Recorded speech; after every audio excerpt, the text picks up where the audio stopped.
The Star Sport podcast is brought to you by Access Credit Union. Access Credit Union, funding dreams for over 50 years.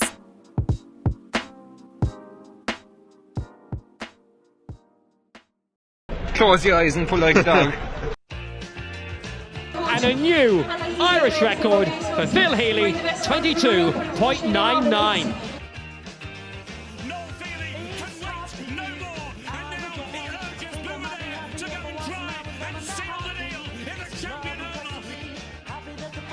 Christy Cooney hands over the Sam Maguire Cup to Graham Canty, Cork All-Ireland champions for the 7th time ever.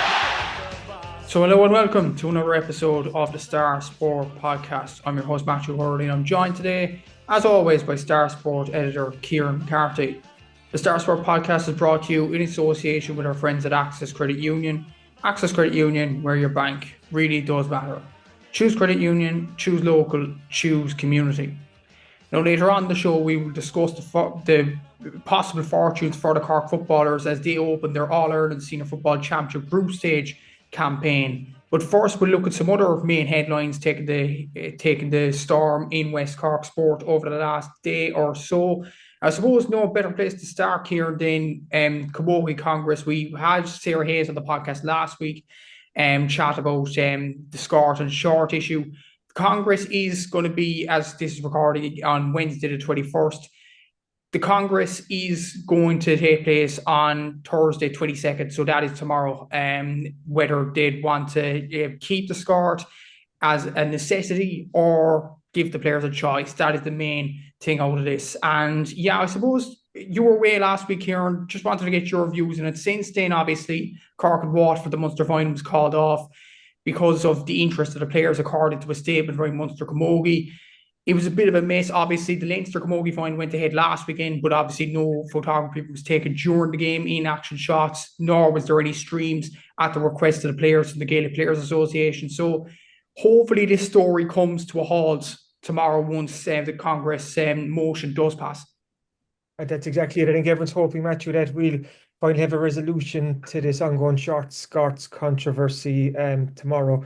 You'd have to hope that there will be kind of a positive outcome to this. There kind of has to be, really, because this has been kind of an embarrassing episode, you could say, for the Camogie Association, the fact that it's dragged on so long. But now there's a chance to finally have a positive end result here that's going to suit all parties, and whether it's going to be shorts only or maybe like the middle ground is it's going to be players will have a choice of shorts and skirts. But I think it has to happen. It really has to happen this week. That interview that you had with Sarah Hayes on last week's podcast was a really good interview, and anyone listening to this week's podcast, I'd encourage them to go back and listen to it, because Sarah was very articulate on the subject. Like, she's the Coursey Rovers Camogie manager. She's a former Cork star. Like, she knows more about this topic than most of us, and she made some really interesting and good points in terms of the players don't train with skirts, it's all shorts, and like she was saying, it's either or. Just give players that choice. And I think it's really important for Camogie that we get back talking about Camogie as a sport, not talking about an off-field issue like this, even though it's a very important off-field issue for the players. I'm sure the players would much rather us that when you ring them up here from the start, that we want to talk about the Munster final or the opening All-Ireland Championship game against Limerick, rather than asking them for their views on this. I have to say, though, that the Cork team have been they've been really impressive in terms of how they've carried themselves through it all, and how forthright they were with their opinions at the very outset of this. With Laura Tracy and on the Southern Star a few weeks ago talking about it. They've really carried the fight. I think that's really been important, because Cork are back-to-back All-Ireland champions, or the league champions, or the standard bearers. Like, in terms of Camogie, Cork are the superpower. So that Cork have been leading this charge as in a sense, and like they said, they weren't going to go back into the dressing room and ahead of the Munster final to change into skorts. I think the Cork Camogie team have been really strong in this. And I know there was a meeting at the Cork Camogie County Board on Tuesday night, where I presume it was kind of preparing for the Cork vote on Thursday. And kind of reading between the lines, I think it's kind of quite positive, I think, from what Cork are going to vote towards this. So I've seen this special Congress described as a defining moment for Camogie, and I think it will be. And I think that, touch wood, we all get the result that the Camogie players deserve and want, and then we can move on.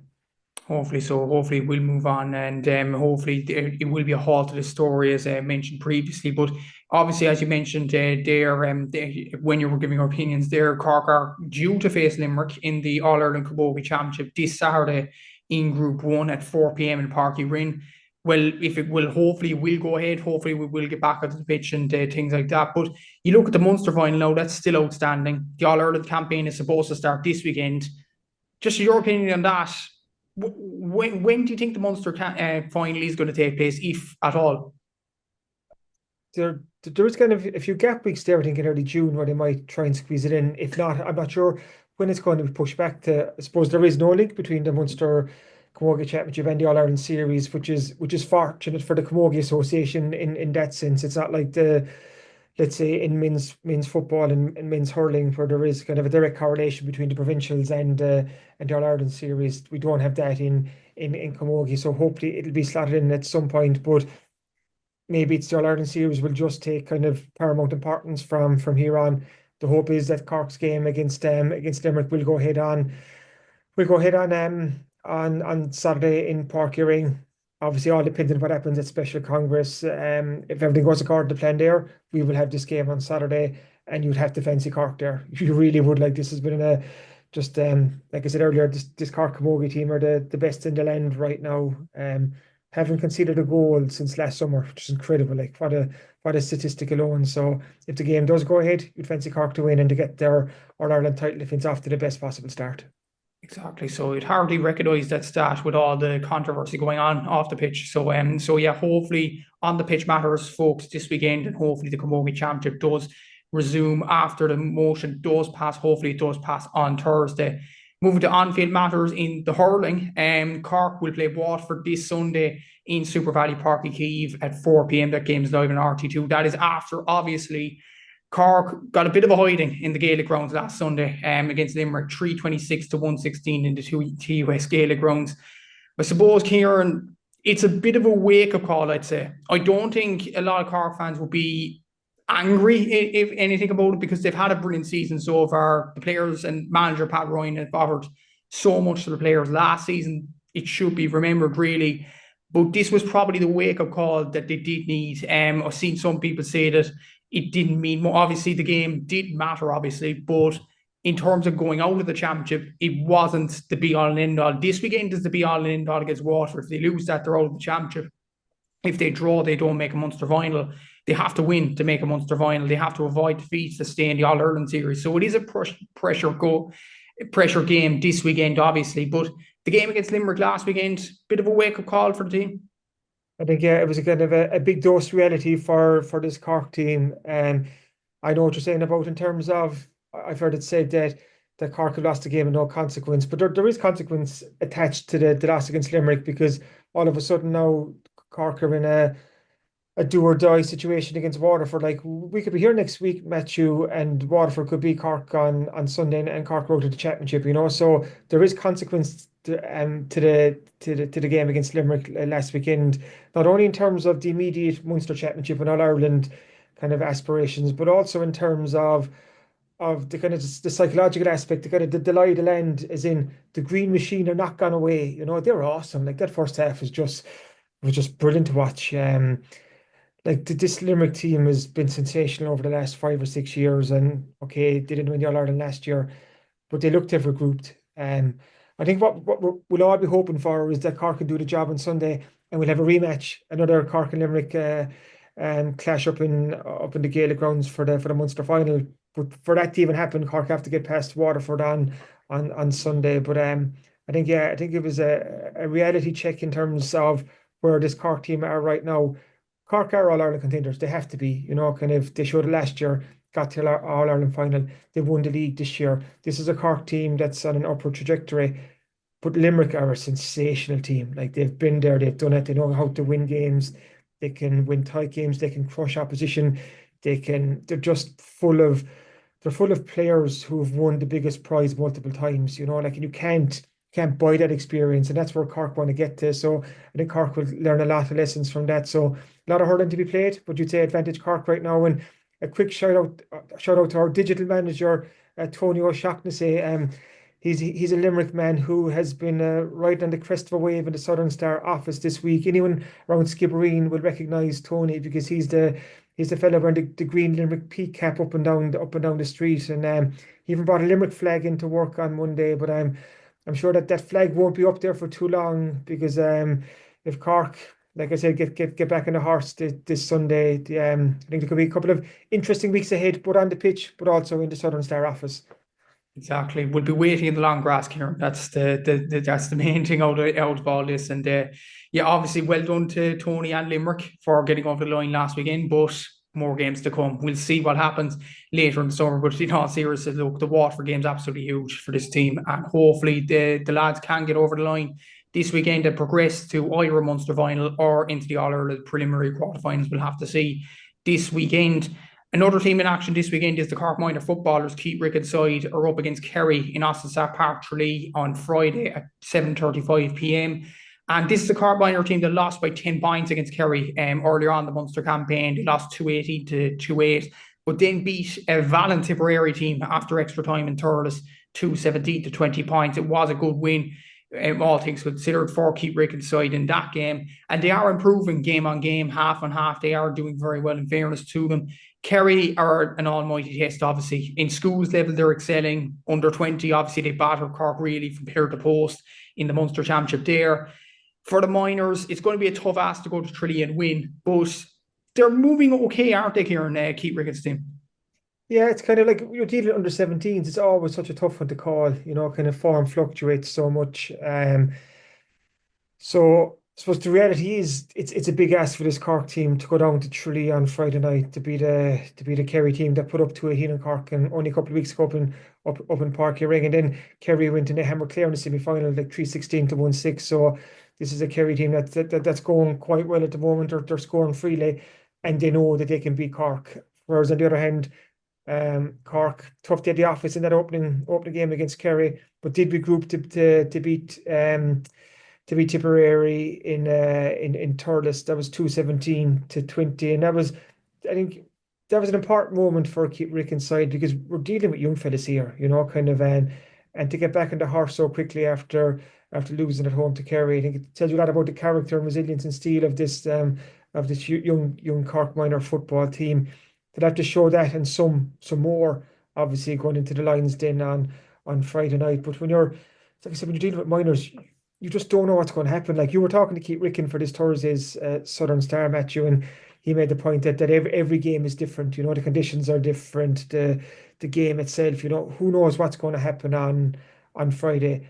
Okay, Kerry are going to start as favourites, but we don't know how this Cork team are going to play. Maybe it might all come together. They might gel on Friday night and they put in the performance of their lives. Like that could happen as well. But we just have to wait and see. But I think when we're dealing with the minors, I think the big thing is that there is a game beyond this, kind of even if they lose the Munster final, they're guaranteed another game in the All-Ireland series. And it's really about development. Okay, it's brilliant to win an All-Ireland minor title and a Munster minor title. But when they changed the age grade a couple of years ago and they're dealing with really young footballers now, I think just to introduce them to kind of inter-county football at this level and kind of keep developing them and just keep them interested and keep them having fun. I think that's really important too, So I think that's one of the main aims right now, and having a fella like Keith Ricken over them, I think is a kind of Keith's a great fit for kind of underage squads because he just gets it, kind of he's very good when it comes to dealing with young people. So hopefully it'll be a good Cork performance on Friday night, and if that's good enough to get the win, brilliant.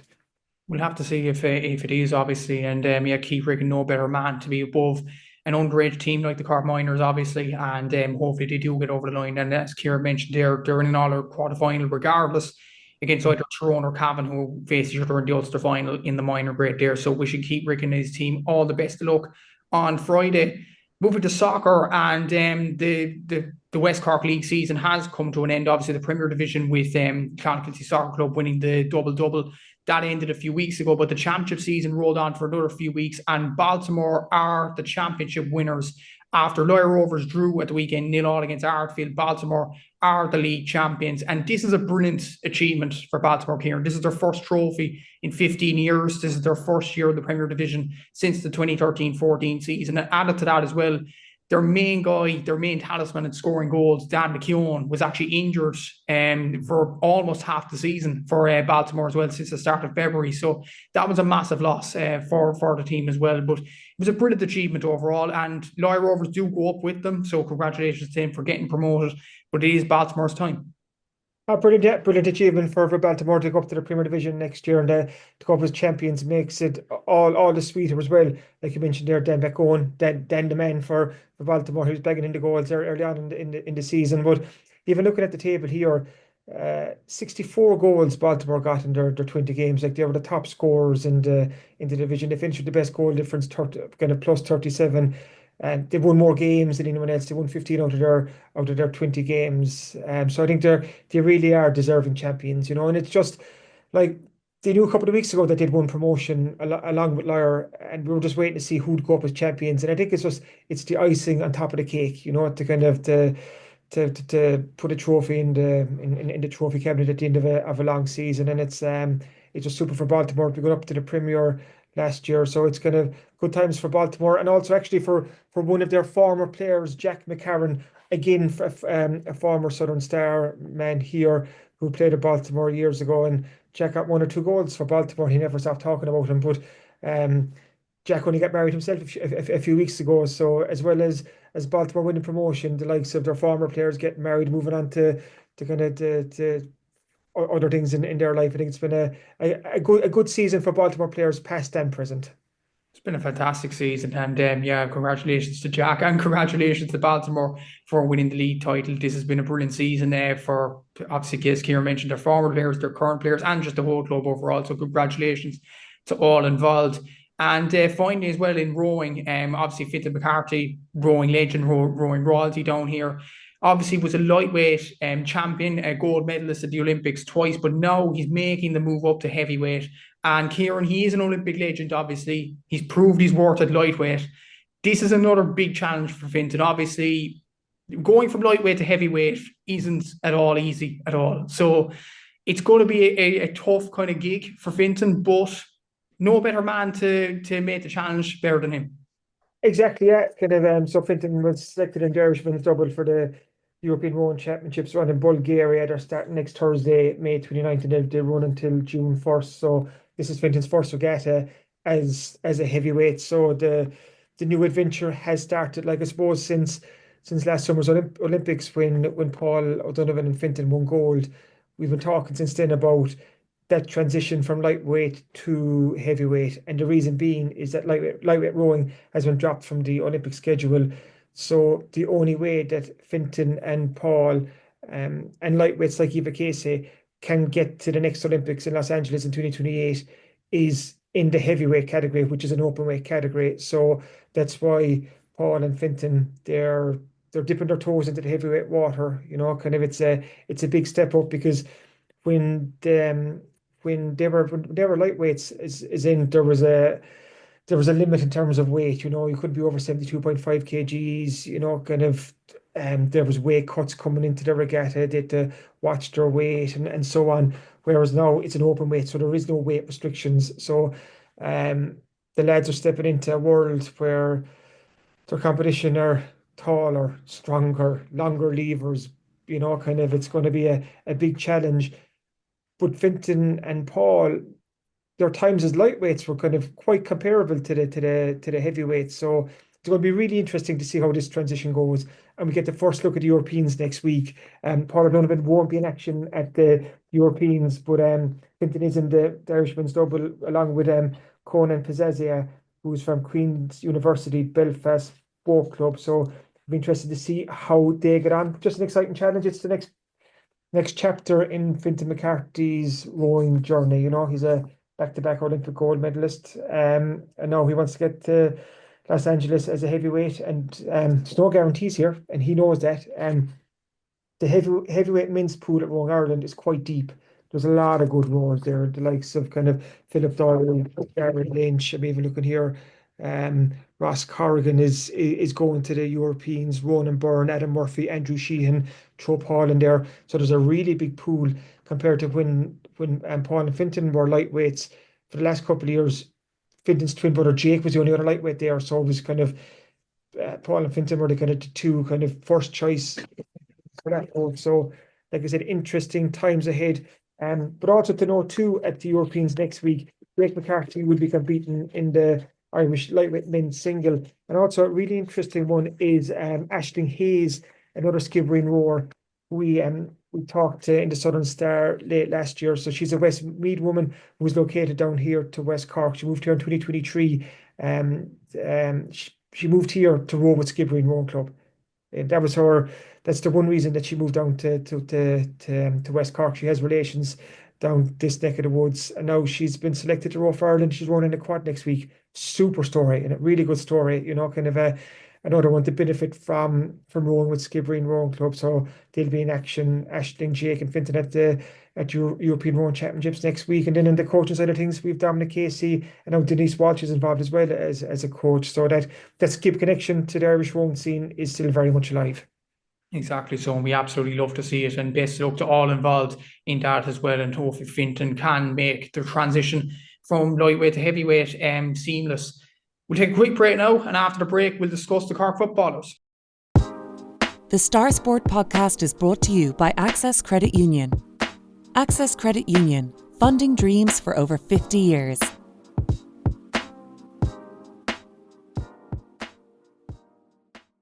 So welcome back to the podcast, and obviously Cork's All-Ireland Senior Football Championship campaign does start this weekend. So just for context for our listeners, Cork's group in the All-Ireland Series, it is Group 2. They're drawn into a group with Kerry, their old Munster rivals at who they lost to agonisingly after extra time a few weeks back.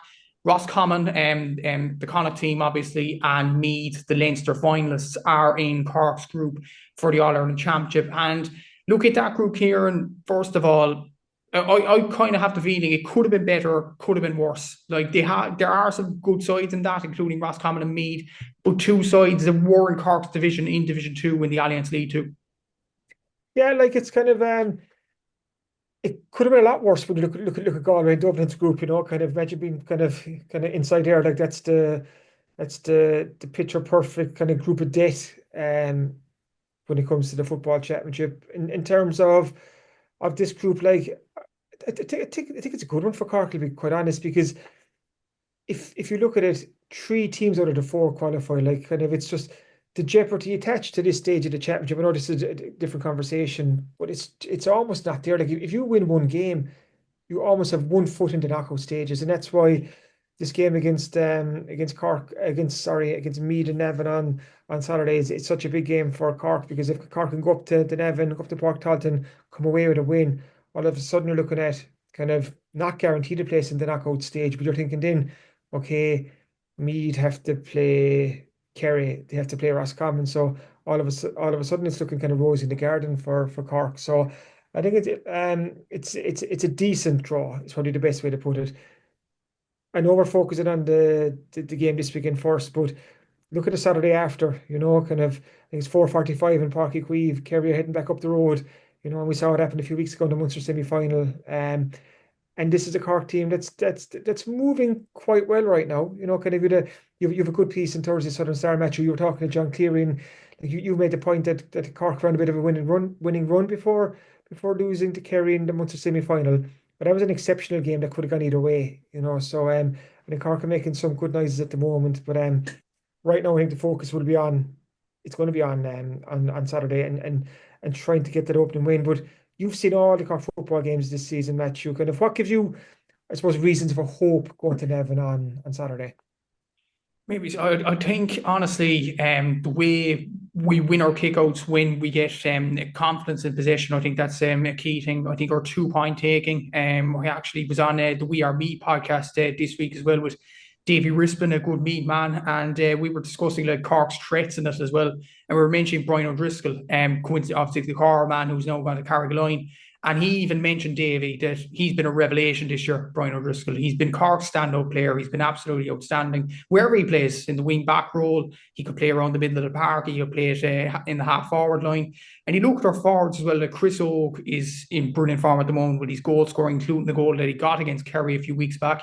Brian Hurley is always a lethal player to have. Mark Cronin's free-taking is probably improved from a Cork's standpoint from recent seasons. Colin O'Callaghan, Neil Maguire around the middle of the field have done really well. Daniel O'Mahony, I know there's arguments, David Clifford scored 9 points off him, but Daniel O'Mahony was booked in the first half, so he had to kind of keep his discipline, and he did that very well in fairness to him. He did excellent, and he's probably one of the best fullbacks in the country for a while now.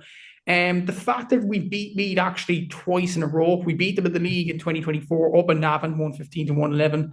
And we beat them in the league 219 to 21 points. But John Cleary did mention in that piece as well that Cork were very, very lucky in a way against Meath to come out with a win. Do I agree with that necessarily? Probably not, because I think Cork actually played well themselves. But Meath, on the other hand, had 40 shots that night in Páirc Uí Chaoimh. So maybe that's something that Cork will have to improve. And they have improved on as the season has gone on, in my opinion, later in the season, obviously. And in the last few, since they've got back from the holiday in Portugal, they beat a low team that has gone on to win Leinster, obviously, and probably beat them comprehensively enough in Páirc Uí Chaoimh that day, and probably should have beat them by more. Cavan went to Kingspan Breffni and beat them in a game that Cork were dominant throughout. Limerick, they were always going to win that game, but they controlled that game very well. Kerry, they probably should have won that game. Obviously, as you mentioned there, exceptional game, exceptional quality. There was a kind of anger there that we didn't get over the line, but there is optimism there that Cork could do well in the group. I'll throw this question back to you here involving the likes of Cavan and Louth. When you look at it, Louth went down to Páirc Uí Chaoimh and Cork beat them quite comprehensively in the league. A few weeks later, Louth win the Leinster Championship, obviously above Meath.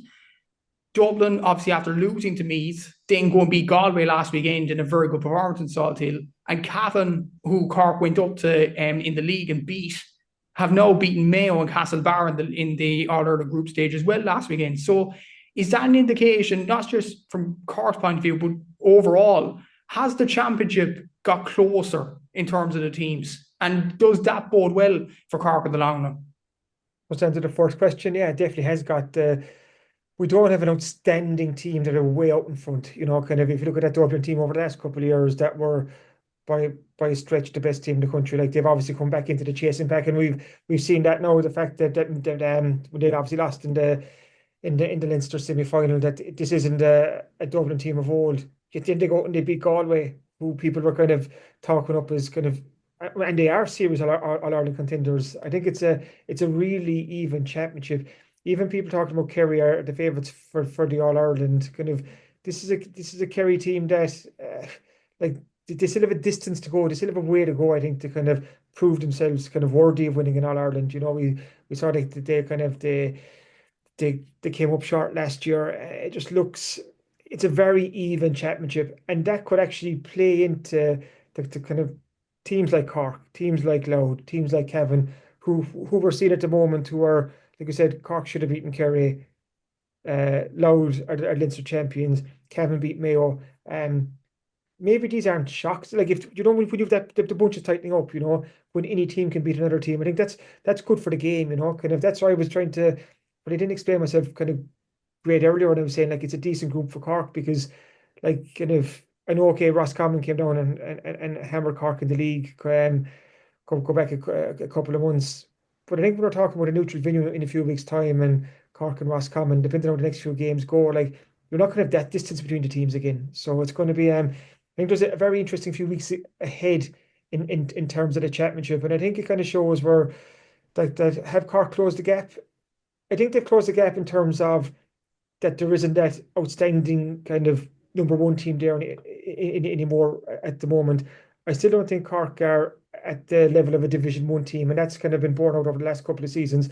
The reason Cork are in Division 2 is because this is the division that Cork deserve to be in. They haven't been good enough to get out of this division. But we've seen over the years too where Cork have that ability to beat a Donegal, like Cork did against did in Páirc Uí Ring last summer. I think the key for Cork is just to be consistent over a longer period of time, and we are seeing a string of consistent performances now. Like you mentioned, the last couple of games of the league, okay, expected to beat Limerick, which Cork did, really put it up to Kerry, really did, and we're looking at to come away with the win that day. So that's what I think would give you hope as a Cork fan, especially on Saturday against the like you pointed out, Cork have beaten Meath the last two times. One of them was away from home in the league last year. So going to Meath shouldn't hold any fear for Cork. On the other hand, Meath will look back in the Leinster final and they'll be like, how did we lose that game? In a sense where it's goals that cost them, it's goals that really cost them. Like at one point it was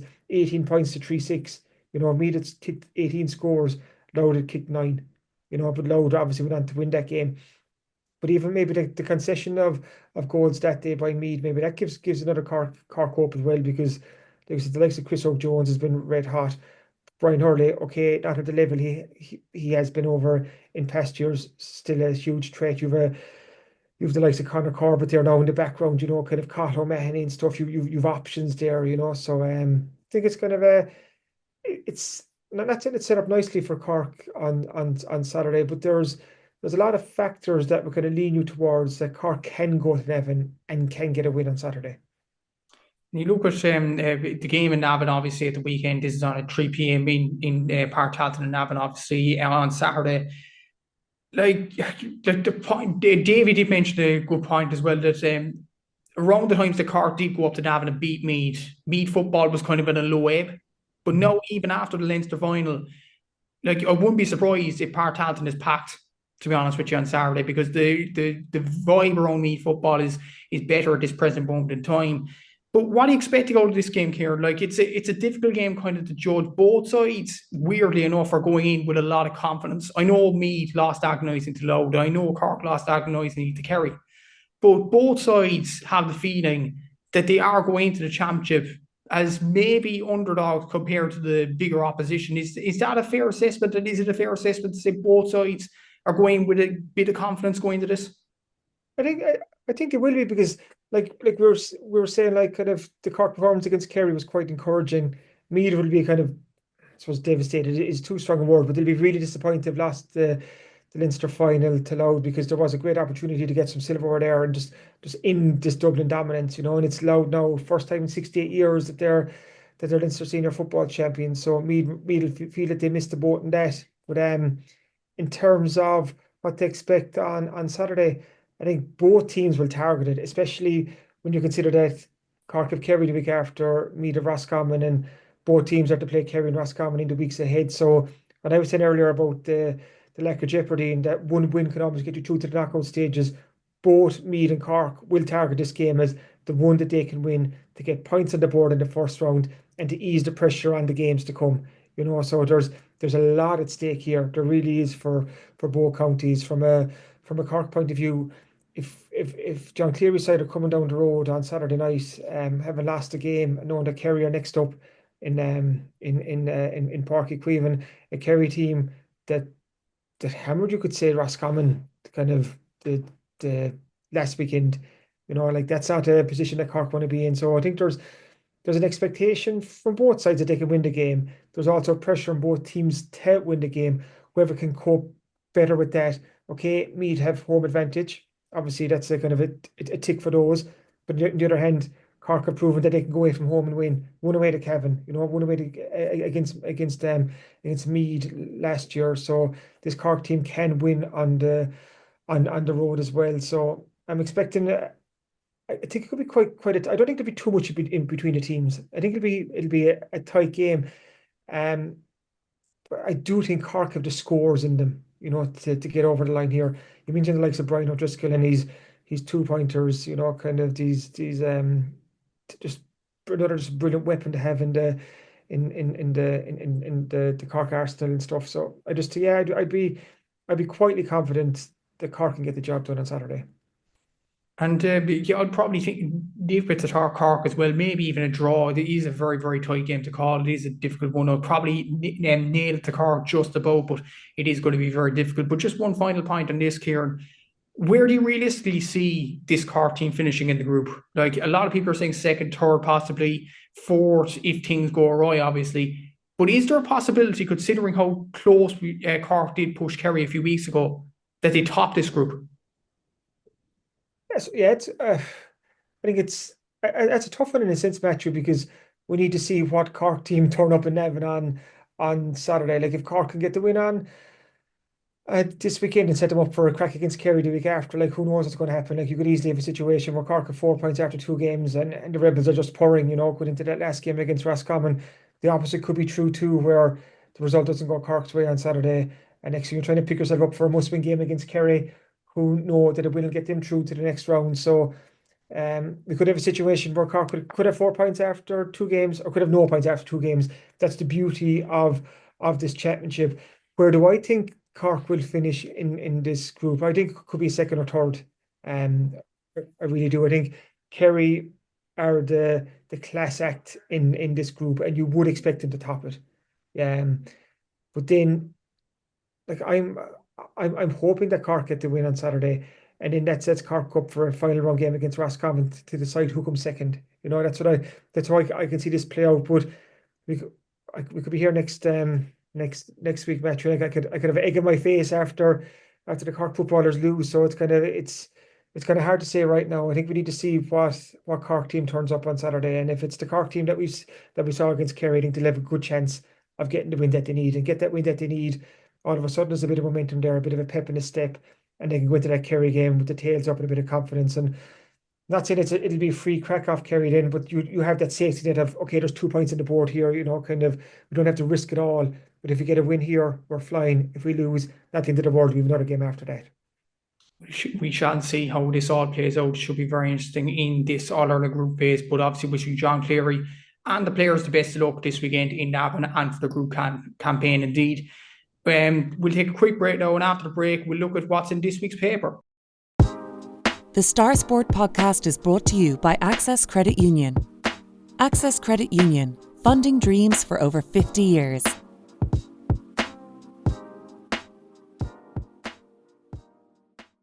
So it is that time of the week again where we look at what's in this Thursday's Southern Star Sport section. So what should we expect this week here?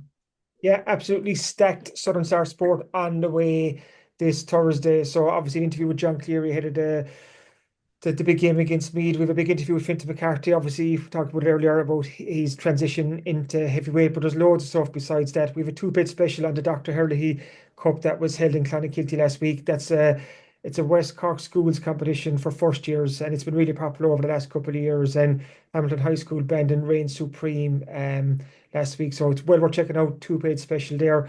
Also, Gabriel Rangers hurlers have guaranteed their spot in the knockout stages of the County Junior B Confined Championship. They had a big win over Brian Dillon's last week, so full report on that, and an interview with their manager too, who's chatting about the importance of keeping hurling alive in Gabriel's. So we're just putting the County Junior B and the local teams in the spotlight there. Also, congratulations to Leah Carey. She's a Skibbereen Community School captain who led her school to All-Ireland Senior A football glory back in March. She picked up a West Cork Sports Star Award last week, so we caught up with Leah for a chat. Also, love the story. Crystal Palace won the FA Cup last weekend, and I was chatting to Brendan Cullen from well-known Bandon Soccer. He's the captain of the team there. He's a big Palace fan, as is his brother Darren, as is their dad Andy. And Andy, Darren and Brendan all went across to Wembley to cheer on the mighty Eagles as they beat Manchester City 1-0 in the FA Cup final, Palace's first ever major trophy. So that's well worth checking out. Also looking at athletics for a second, Caoimhe Flannery from Skibbereen Community School won a Munster Schools title last weekend, and she won it in a record time as well, and a new personal best. It sets her up for a tilt at the All-Irelands. We've also news from the county ladies, the county football leagues in ladies football, where Kinsale are going well at the moment, booked their Division 1 final spot. And there was good news too for Carby Camogie, who could enter the Senior Camogie Championship. Read Thursday's Southern Star for more. We've also big news on Keith Cronin and what his season will look like. So that's well worth checking out as well. So yeah, Matthew, it is stacked. Of course it is. And as usual, if you are further afield or can't make it to the shops, you could subscribe to the Southern Star e-paper and get the Southern Star on your laptop, tablet or phone. Just go to www.southernstar.ie/subscribe. Enter your details and you'll get an exact replica of the newspaper for less than €2 per week. As always, thanks for listening to the Star Sport podcast, and thanks again to our sponsors at Access Credit Union. If you've enjoyed this, please remember to rate, review and subscribe to the podcast wherever you get your podcasts, and we'll be back again next week. Until then, take care.